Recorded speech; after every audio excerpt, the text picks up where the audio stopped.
प्यारे दोस्तों, नमस्कार।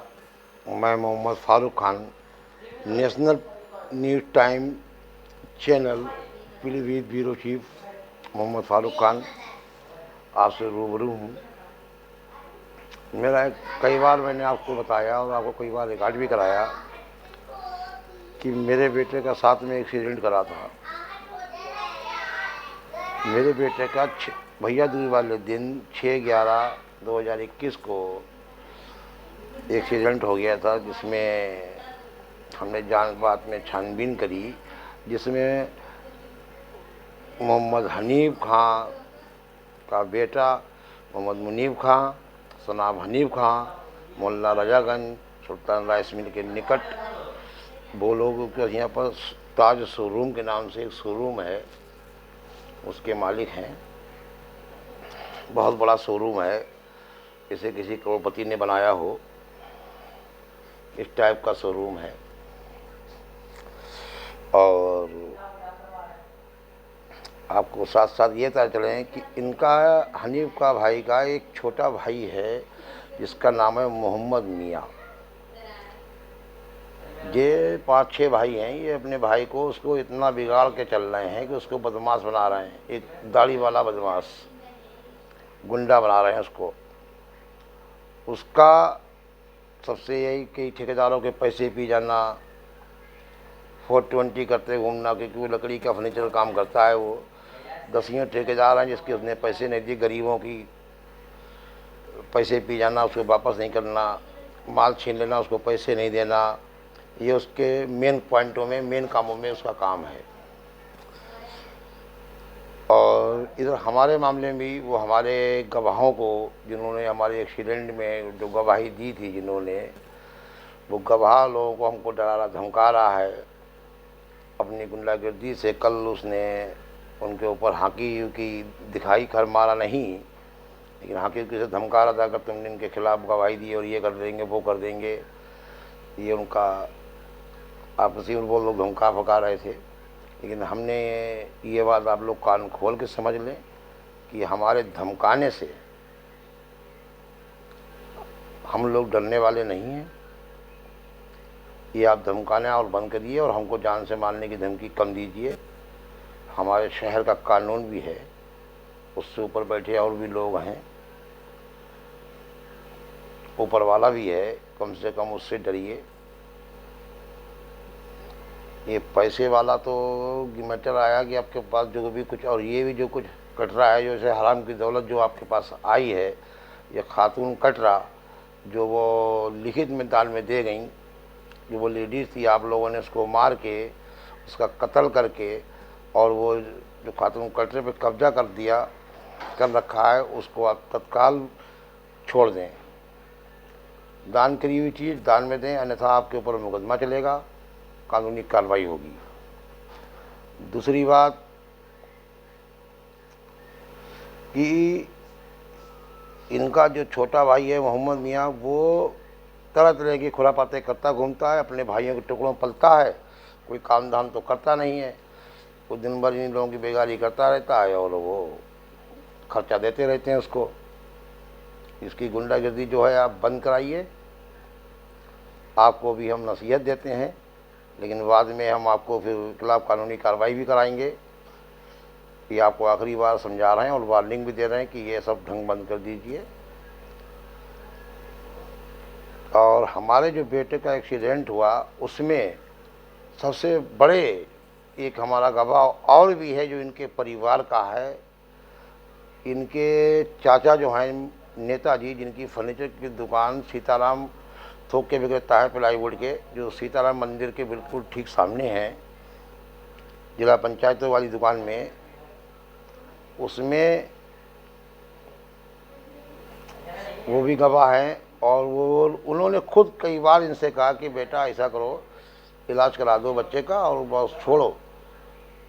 आपस में बोला ही नहीं, ठीक है, लेकिन नहीं, ना तो इलाज कराना तो बहुत दूर, मैंने तो इनसे कोई पैसा भी नहीं मांगा, ना तो इनसे मैंने कोई दौलत मांगी, ना तो मुझे पैसा इनसे चाहिए।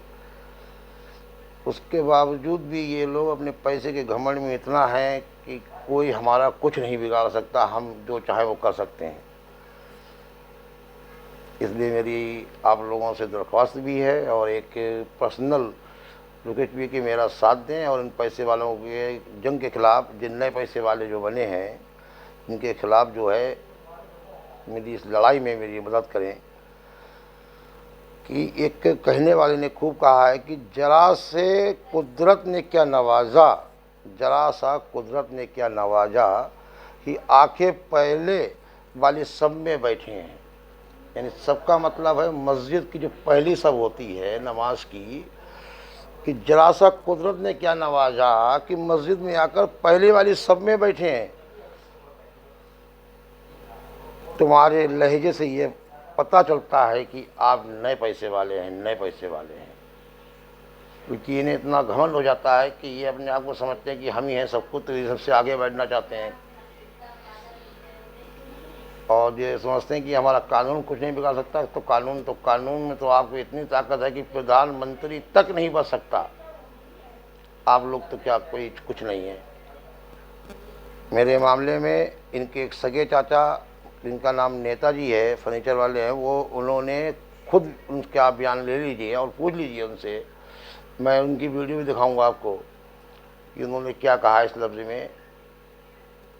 वो बेचारे हमसे खुद बोले कि बेटा हम क्या कर सकते हैं। उन्होंने हमें गालियाँ बहुत दी, उनकी ढंग और हैं, उनकी बदतमीजियाँ बहुत हैं। वो कुछ अपने आप को समझ ही नहीं रहे हैं किसी को। मतलब एक बुजुर्ग चाचा के ख़िलाफ़ उनके गलत अल्फाज इतने थे। जिनकी औलादें खुद उनके बराबर बड़ी बड़ी हुई हैं, लेकिन वो औलादें लड़ाई झगड़ने करने वाली नहीं हैं, सुधरी सीधी शरीफ लड़के अच्छे हैं। वो लोग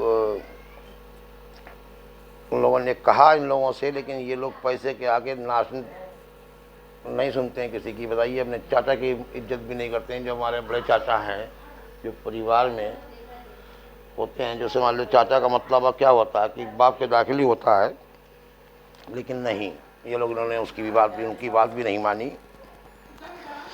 हमारे शहर में एक और पैसे वाले हैं थे, एक हमारे शेरपुर में एक रजवाड़े में शमसु हसन खां के नाम से एक रजवाड़ा हमारे शेरपुर में है नवाबियों का। इसमें नवाब साहब शमसु हसन खां थे। उनके पास भी इतनी दौलत थी कि उनको पता भी नहीं कि कितनी दौलत थी, लेकिन कभी उन्होंने अपने ऊपर घमंड नहीं करा और हमेशा सबके साथ न्याय करना और सबके साथ अच्छा करना, ये उनका शौक़ रहा है। उन्होंने कभी इसकी जारी नहीं होती कि उनके पास कितनी दौलत थी। और ये चंद पैसे वाले जो बन गए हैं, जो रोके नहीं रोक खा रहे हैं चोरियाँ डकैतियाँ से। मैंने अभी इससे पिछली वीडियो में भी कहा था कि अगर ये लोग तो रात के अंधेरे में कुछ करते हैं, दिन के अंधेरे में कुछ करते हैं, अपने भाइयों से चोरी कराते हैं। एक मोहम्मद नियांग नाम का भाई है, उससे चोरी डकैती करवाते हैं और वो इसमें का शौकीन है, इसमें पीता है वो और दाढ़ी रखाता है। मैं उसका खून टेस्टअप कराऊंगा, चेकअप कराऊंगा उसका, मैं तो कर दूँगा। तो इसमें पीने वाला आदमी, पुराना इसमें किया है, उसके बारे में तो उनके साथ के लोग हैं वो सब बताते हैं कि वो इसमें पीता है। इसीलिए अभी उसमें भी पिछले लेखों में कुछ ही लोगों ने लिखा था कि ये धंधा करते हैं। मेरे ख्याल से वो और उनका भतीजा, इनका हनीफ का लड़का कोई होगा परिवार का, कोई वो नशे का कारोबार करते होंगे, कि मुझे उसके बारे में भी जानकारी नहीं है। लेकिन मैं आप लोगों से निवेदन है मेरा कि मेरी इसकी लाइक और शेयर वीडियो बराबर करिएगा, क्योंकि मैं एक जंग न्याय के लिए लड़ रहा हूँ, जिसमें मुझे आपके साथ की ज़रूरत है और आपका सहयोग भी मुझे चाहिए। हालांकि मेरे बच्चे वाला इंसाफ की बात नहीं है, कि बच्चे के साथ साथ एक अन्य बात भी है कि एक इंसाफ होना चाहिए, एक इंसाफ कायम होना चाहिए। उस इंसाफ के लिए मैं इनके साथ जो है, जो उनका पैसे घमंड थोड़ा उतारना चाहता हूँ कि आप लोग क्या मेरे साथ मेरी मदद करेंगे। और मैं, मेरे यहाँ की पुलिस भी खैर मेरे साथ है और कहाँ तक क्या करती है ये भी सब बात मालूम चल जाएगी।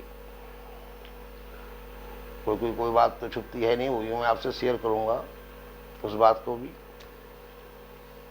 चलिए, इन पैसे वाले लोगों की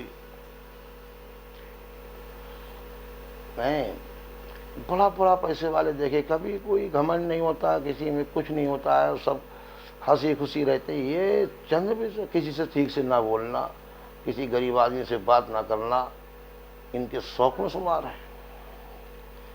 ये एक तो गलत काम सारे करते करते हैं, क्योंकि दौलत तो कोई ईमानदारी से मिलती नहीं है, कुछ ना कुछ गड़बड़ा करते हैं इधर उधर।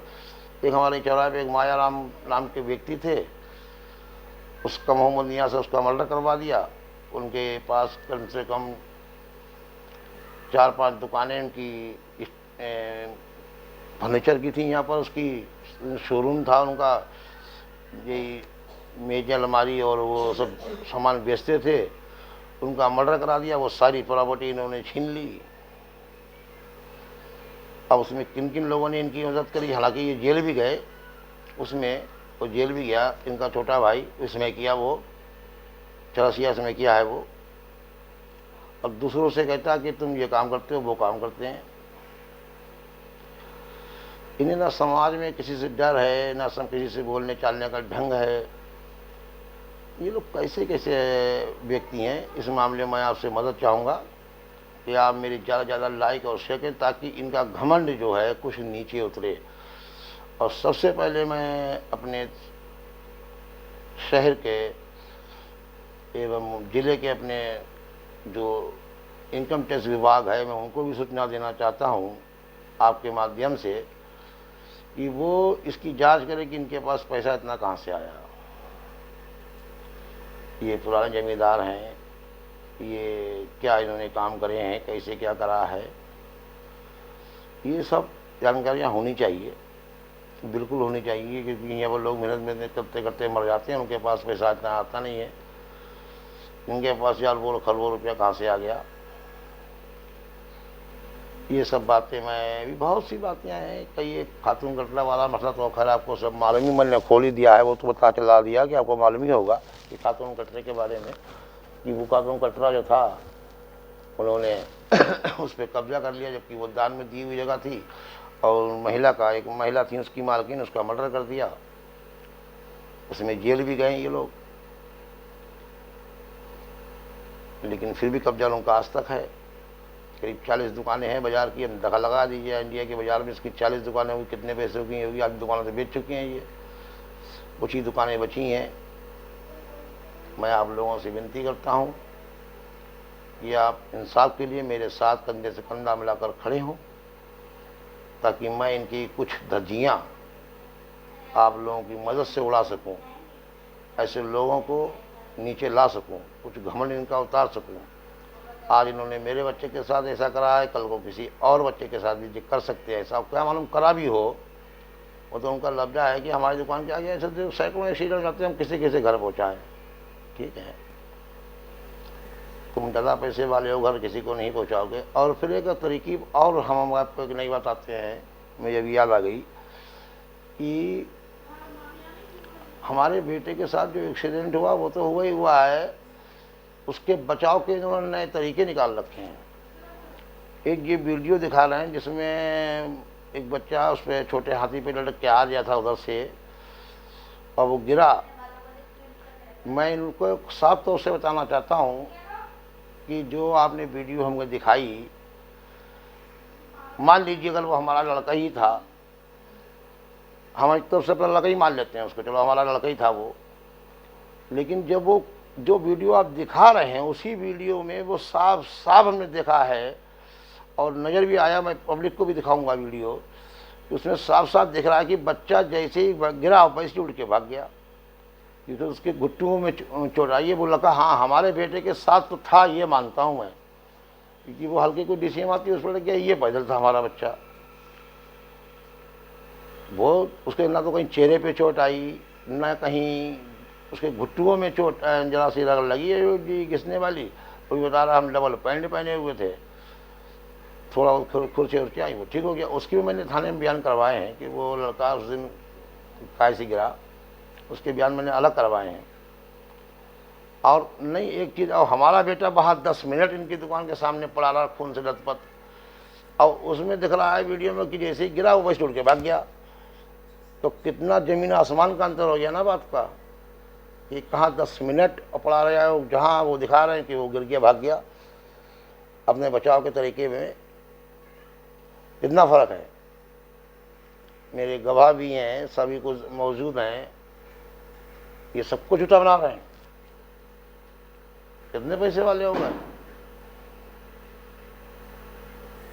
ये पैसा तुम्हारा रखा के रखा रह जाएगा, और सज़ा तो आपको मिलना है, क्योंकि मैं इतनी खामोशी से नहीं बैठूंगा, क्योंकि मेरे बच्चे की चोट लगी, मेरे बच्चे का ज़िंदगी का सवाल है। जो उसके दिमाग में जो अब चोट लगी है वो तरह तरह की उल्टी सीधी कर रहा है हरकतें। तो पढ़ाई में उसका मन लग रहा था, वो भी उसका सब खत्म हो गया। इस साल अभी पेपर हुए, जैसा छमाई के पेपर हुए हैं, अभी एक भी पेपर उसने नहीं दिया, ना उसका पढ़ाई में मन लग रहा है। तो लॉकडाउन ने 2 साल मार दिया, इधर बच्चे के साथ ये आशा हो गया, उसमें सारा का नुकसान हो गया। अब इतनी महंगी इंग्लिश मीडियम की पढ़ाई करा रहे हैं बच्चे को, न कोई देखिए क्या होता है क्या नहीं होता है। तो कुदरत का इंतजाम है, जो होगा तो कोई सभी करेंगे, लेकिन हम इन्हें बख्शने वाले नहीं हैं, क्योंकि ये हमारे पास केवल इतना कह देते कि भाई गलती से हो गया एक्सीडेंट, कोई बात नहीं, हमें कोई दौलत इनसे चाहिए नहीं थी। लेकिन ना, इतने पैसे में गवर्नमेंट में चूर हैं कि कुछ कहने नहीं, जान से मार देंगे और ये कर देंगे वो कर देंगे, यही सब बातें कहते घूम रहे हैं। कहो जान से मार दोगे तो जान से मारना किसी को कोई हंसी का खेल तो है नहीं। तो किसी को भी जान से मार दोगे आप लोग, ये पैसा आ गया तो आप जान से ही मार देंगे आप किसी को, है ठीक है, आप हमें भी मार दीजिए, हम भी भाई सड़क में तो शहर में तो घूमते ही हैं। लेकिन एक बार बता दूं कि आपका हाथ लगाना ही बहुत बड़ा भारी पड़ जाएगा। ये बात आप अपने कान में गांठी बांध कर रख लीजिएगा। मैं जब बाजार में निकलता हूँ, बहुत कम ऐसा होता है कि जो एक साथ मेरे साथ तो एक कैमरे उमरे सब होते हैं, क्योंकि ज़्यादातर मैं निकलता हूँ अपनी उसमें निकलता ही हूँ, जब कोई कांड वगैरह होता है जब भी जाता हूँ उसकी रिकवरी करने वीडियो की।